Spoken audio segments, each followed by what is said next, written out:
पिता ने 2 बच्चों के साथ मिलकर की आत्महत्या। 7 लोगों से परेशान होकर मकान तोड़ने की मांग को लेकर कलेक्टर कार्यालय में किया प्रदर्शन। मंदसौर जिले के शामगढ़ थाना क्षेत्र के ग्राम रुड्डी में एक महिला के साथ 7 लोगों ने मारपीट की थी। इतना ही नहीं, महिला निवस्त्र भी कर दिया था। उसकी बात से दोनों पक्षों में विवाद चल रहा था और कहा कि मेरी पत्नी के साथ इस तरह का बर्ताव किया है जिससे मेरी इज्जत भी खराब हुई है। इसी घटना के बाद उनके बीच विवाद चल रहा था और 4 तारीख को 2 बच्चों के साथ मिलकर पिता ने भी फांसी के फंदे पर लटक कर आत्महत्या कर ली थी, जिसके बाद क्षेत्र का माहौल खराब हो गया था और आरोपियों के घरों पर गुस्साए लोगों ने तोड़फोड़ करना शुरू कर दी। इसके बाद पुलिस बल को तैनात किया गया था एवं एसडीएम द्वारा आश्वासन दिया गया था उस दौरान कि जिन लोगों ने इस तरह की घटना को अंजाम दिया था और जिससे परेशान होकर यह आत्महत्या की है, उन अपराधियों के मकानों को तोड़ने की कार्रवाई की जाएगी और 3 दिन का आश्वासन दिया गया था, पर अभी तक मकान नहीं टूटा, जिसको लेकर कलेक्टर कार्यालय में पहुंचकर विरोध प्रदर्शन किया एवं कहा कि जब तक मकान नहीं टूटेगा जब तक हम लोग यहां धरने से नहीं हटेंगे। बताया कि मृतक की जेब से सुसाइड नोट भी मिला है जिसमें 7 लोगों के नाम भी लिखे हैं। मंदसौर तहसीलदार ने बताया कि नोटिस तामील अभी नहीं हुआ है क्योंकि जो आरोपी है वह जेल में बंद है, जिस कारण से मकान को तोड़ने की कार्रवाई नहीं की गई। मामले में जो आरोपी उनके मकान तोड़ने की मांग और आरोपियों को कठोर कार्रवाई की मांग को लेकर यह धरना प्रदर्शन किया है, क्या कहना सर? इस संबंध में मेरी एडिशनल एसपी साहब से चर्चा की है। उन्होंने बताया कि जो आरोपी हैं उनके ऊपर विधिवत एफआईआर की जा चुकी है, उनकी गिरफ्तारी भी की जा चुकी है और वो वर्तमान में जेल में हैं। इसमें एक मामला ये भी है कि उसका जो आरोपी है का मकान जो है वह शासकीय भूमि पर निर्मित है, जिसमें हमारे साथी तहसीलदार शामगढ़ द्वारा धारा 248 में प्रकरण पंजीबद्ध किया गया है और उनको प्रकरण पंजीबद्ध कर सूचना पत्र जारी किया, किंतु वह जो आरोपी हैं वह अभी जेल में है तो नोटिस तामील नहीं हो पाया है। पुनः उनको नोटिस जारी किया जाएगा, चस्पा तामीली एवं जेल अधीक्षक के माध्यम से तामीली, उसमें उनके जो नोटिस है उसका जवाब लिया जाएगा और उसके बाद विधिवत प्रोसेस करके उसके ऊपर भवन जो है अतिक्रमण हटा जाने की कार्रवाई की जा सकेगी। तो सरकारी ज़मीन पर इस तरह से मकान बना रखा है तो तोड़ने की कार्रवाई क्यों नहीं की जा रही? इतना ढीले नहीं, तोड़ने की कार्रवाई की जाती है। मध्य प्रदेश भू राजस्व संहिता की धारा 248 की जो प्रक्रिया है उसमें प्रक्रिया है, प्रकरण पंजीबद्ध किया जाता है। पहले रिपोर्ट ली जाती है जिसमें सीमांकन करवा करके पटवारी से रिपोर्ट ली है जिसमें पाया गया है कि हाँ उनके द्वारा अतिक्रमण किया गया है। तत्पश्चात हमारे तहसीलदार साथी ने उनको धारा 248 में नोटिस जारी किया है।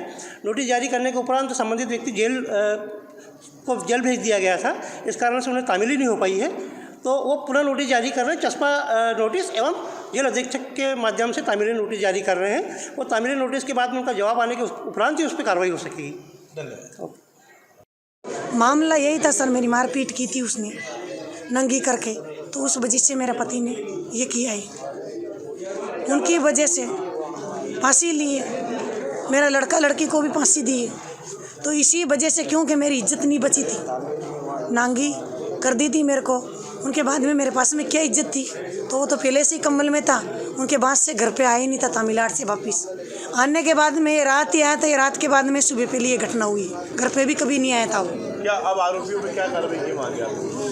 सर यही करने चाह रही हूँ मैं तो बस कि आज उनका मकान गिरना चाहिए, उनकी 7 की फांसी चाहिए मेरे को, इनके अलावा मेरे को कुछ भी नहीं चाहिए। बस कितने लोग थे? 7 लोग है। नोजी भाई है, कालू है, राजू है, लीला भाई है, कोविंद है, सोनू है, गीता भाई। इन पे कार्रवाई चाहती हूँ। बहुत धमकी देते थे सब आदमी मिलके कि मैं तो ऐसा कर दूंगा, तू क्या कर लेगी। उनकी औरतें भी बोलती थी मेरे को, तू क्या कर लेगी, क्या है तुम्हारे पास में। आज क्या करा आप लोगों ने? सर मैं आवेदन देने के लिए आई हूँ, तो आपसे सबसे कहने के लिए आई हूँ, बस यही कहना है। मेरी सुनी नहीं है तो मैं सुनाने के लिए यहाँ आई हूँ, ये सुन सके मैं। कहाँ से आया आप लोग? मैं गांव बुंडिया रुंडी से आया हूँ। ये मामला 4 तारीख का है। क्या मामला है पूरा? ये 4 तारीख को जामुन के पेड़ के नीचे प्रकाश की बेटी सुमन और विशाल तीनों की लाश टंगी भी मिली है। तो प्रकाश ने सुसाइड किया है, उसकी जेब से सुसाइड नोट भी बरामद हुआ है। और उसके बाद में राजू आरोपी निकले, राजू, लीलाबाई, नौजी भाई, कालू, गोविंद, सोनू, 7 आरोपी निकले उसमें से। तभी सभी लोग वहीं एसडीएम, हम लाश नहीं उठाने दे रहे थे प्रिजन, एसडीएम साहब आए, हमको 3 दिन का आश्वासन दिया कि अगर आरोपी का मकान इलीगल निकलेगा तो हम 3 दिन में इस मकान को तोड़ देंगे। और उसके बाद में दूसरे दिन सीमांकन हुआ, मकान बेकायदा उसका इलीगल निकला। फिर तीसरे दिन हम एसडीएम साहब के पास गए तो एसडीएम साहब का ट्रांसफ़र हो गया।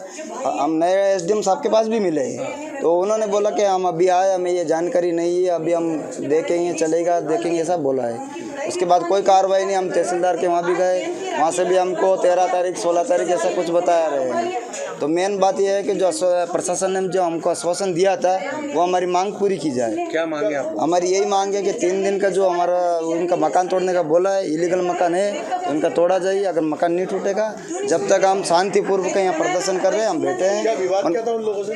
उनका विवाद आज से 3 महीने पहले है। ये नैनी बाई मेलखड़ा जा रही थी तो रुंडी बस स्टैंड पे बैठी हुई थी, तभी राजू की पत्नी और राजू के घर वाले सब ने इनको मारपीट की, इनको निवस्त्र करके मारपीट की।